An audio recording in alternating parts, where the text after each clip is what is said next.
आपण आज सिन्नर या भागात आलेलो आहे शेततळे लिकेज काढण्यासाठी. तर तुमचं नाव सांगा. नंदा अरुण कांबळे, गाव गुळवंज सिन्नर.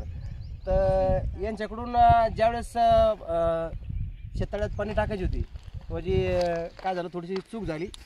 काय झालं नेमकं, काय तुमच्याकडून काय म्हणजे चूक झाली ती? आम्ही म्हणजे शेततळं खणलं ना, त्या टायमाला तिकडून पाणी लागलं. मग आम्ही थोडा खड्डा ठेवला पाणी पायसाठी, पाणी लागलंय म्हणजे. मग ते नंतर बुजावणार आणि ते एवढं सारखं बुजावलं नाही, व्यवस्थित चांगलं बुजवलं नाही त्यानं. त्याच्यामुळे काय झालं, आता भरलेलं तळं होतं पूर्ण, परंतु ते तळ्याच्या मध्यभागी त्याने एक गड्डा घेतला आणि गड्डा घेतल्यामुळं त्याचं काय झालं, प्लास्टिकचं तिथं आता भरल्यानंतर ताणून त्या ठिकाणी फाटला. आता आपण त्याला क्लिअर करून दिलं आणि त्यांचं पाणी या ठिकाणी आपण अंडर वॉटर लिकेज शेततळ्याचं काढून दिलेलं आहे.